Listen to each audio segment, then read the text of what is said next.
என்ன சமையலோ என்ன சமையலோ.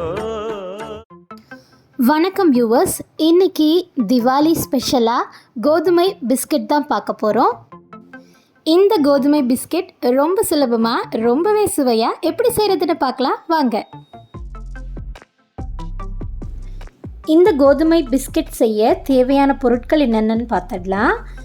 1 கப் கோதுமை மாவு, 1/4 கப் ரவை, 1/2 கப் சர்க்கரை,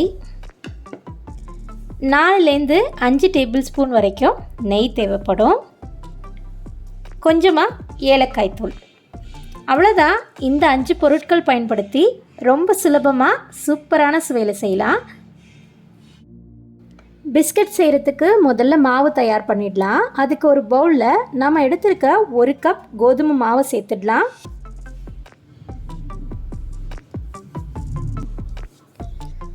அது கூட 1/4 கப் ரவையை சேர்த்துடலாம். நம்ம 1 கப் கோதுமை மாவு எடுத்திருக்கோம், அதுக்கு 1/4 கப் ரவை சரியாக இருக்கும். எந்த கப்பால் எடுக்கிறோமோ அதே கப்பில் அளந்து எடுத்துக்கலாம். அது கூட கொஞ்சமாக ஏலக்காய் தூள் சேர்த்துடலாம். அதோட கூட 4லேருந்து 5 டேபிள் ஸ்பூன் வரைக்கும் நெய் சேர்த்துக்கலாம். வேணும்னா சமையல் எண்ணெய் கூட சேர்க்கலாம். நெய் சேர்த்தா ரொம்பவே வாசனையாக ரொம்ப சாஃப்டாக இருக்கும். இப்போது இதை கொஞ்சம் கொஞ்சமாக பிசைஞ்சிடலாம்.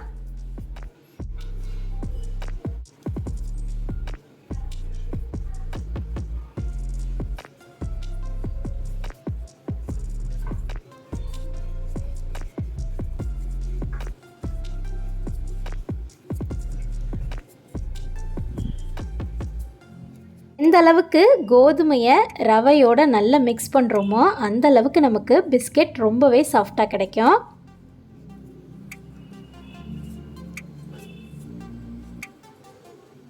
நம்ம புட்டுக்கெல்லாம் ரெடி பண்ணுற போல தான் நல்லா பொலன்னு உதுத்து விட்ட பிறகு இப்படி பிடிச்சி பார்த்தா நல்லா இப்படி பிடிக்க வரணும். அந்த ஸ்டேஜில் நம்ம தண்ணி ஆட் பண்ண ஆரம்பிச்சிடலாம். தண்ணி நம்ம டைரெக்டாக ஆட் பண்ண போகிறதில்ல. 1 கப் கோதுமை மாவுக்கு 1/2 கப் சர்க்கரை எடுத்துருக்கோம் இல்லையா, அதில் 1/2 கப் தண்ணி சேர்த்து கலந்து விடணும். கலந்து விட்டுக்கலாம்.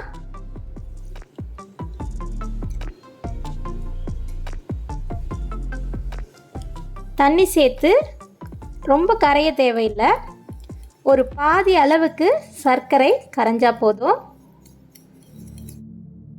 இப்போது கலந்து வச்ச சர்க்கரை தண்ணியை கோதுமை மாவு கலவையோட நம்ம கொஞ்சம் கொஞ்சமாக சேர்த்து கலர ஆரம்பிச்சிடலாம். இப்படி தண்ணியில் போட்டு கலக்காமல் சர்க்கரையை பவுடர் பண்ணி கூட சேர்க்கலாம். ஆனால் இது போல் தண்ணியில் கலந்து சேர்க்கறதுனால நம்ம பொரித்து எடுக்கும்போது அந்த சர்க்கரை மேலே நல்லா பூத்து வரும். பார்க்கவே ரொம்ப அழகாக இருக்கும். இதுபோல் கொஞ்சம் கொஞ்சமாக சர்க்கரையை சேர்த்து சப்பாத்திக்கு மாவு ரெடி பண்ணுற போல் ரெடி பண்ணிக்கலாம். நம்ம ஆல்ரெடி நெய் சேர்த்துருக்கிறதுனால மாவு ரொம்பவே சாஃப்டாக இருக்கும். அதனால் பார்த்து அட்ஜஸ்ட் பண்ணி தண்ணி சேர்த்துக்கலாம்.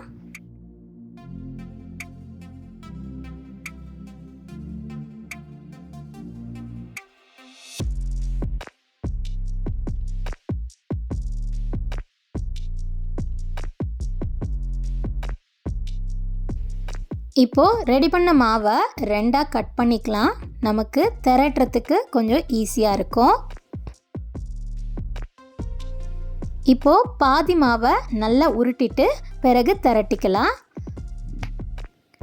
கொஞ்சமாக நம்ம கோதுமை மாவு கூட டஸ்ட் பண்ணிக்கலாம். ஒட்டாமல் கொஞ்சம் ஈஸியாக வரும் நம்ம திரட்டுறதுக்கு.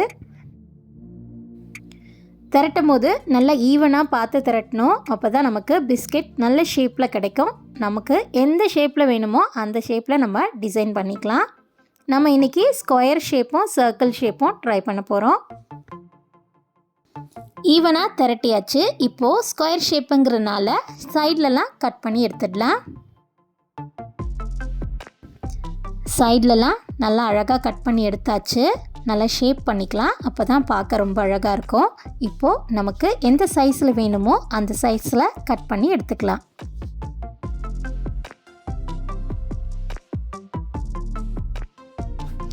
ரொம்ப திக்காக திரட்டிடாமல் இந்த சைஸில் ரெடி பண்ணிக்கிட்டால் ரொம்ப சூப்பராக வரும். இப்போ நம்ம இதில் ஒரு செக்கர் டிசைன் பண்ணிக்கலாம். பார்க்க ரொம்ப சூப்பராக இருக்கும்.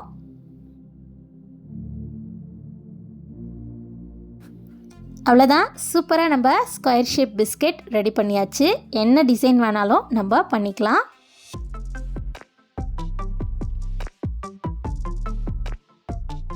இன்னொரு பாதி மாவையும் திரட்டியாச்சு. அதில் ஒரு லிட் யூஸ் பண்ணி சர்க்கிள் ஷேப்பும் ரெடி பண்ணிக்கலாம்.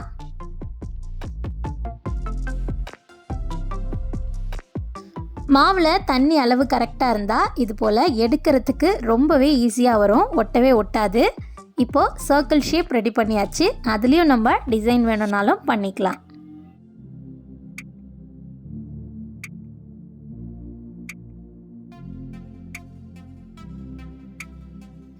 அவ்வளோதான், பிஸ்கெட்ஸ்லாம் ரொம்ப சூப்பராக ரெடி ஆகிடுச்சு. இப்போது கடாயில் எண்ணெய் சூடானதும் நம்ம பிஸ்கெட்ஸை பொரிக்க ஆரம்பிச்சிடலாம்.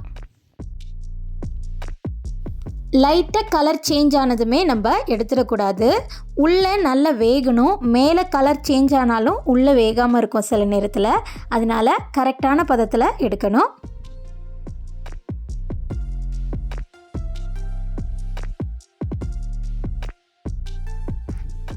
இதுபோல் ஒரு நல்ல கோல்டன் எல்லோ வரும்போது நம்ம எடுத்துடலாம். சூப்பரான கோதுமை பிஸ்கெட் ரெடி ஆகிடுச்சு. இப்போது இதுலேயே நம்ம ஸ்கொயர் பிஸ்கெட்ஸையும் பொரித்து பார்த்துடலாம். ஸ்கொயர் பிஸ்கெட்ஸும் பார்க்கவே ரொம்ப சூப்பராக இருக்குது. இந்த அருமையான கோதுமை பிஸ்கெட்ஸ் குட்டீஸுக்கு ரொம்பவே பிடிக்கும். மறக்காமல் இந்த தீபாவளிக்கு ட்ரை பண்ணி பாருங்கள். எப்படி இருந்துச்சுன்னு கமெண்ட்ஸில் ஷேர் பண்ணுங்கள். பிடிச்சிருந்ததுன்னா லைக் பண்ணி ஷேர் பண்ணுங்கள். இது நம்ம சேனல் என்ன சமையலோ, உங்கள் உணவின் சுவையில் உள்ளத்தை வெல்லுங்க.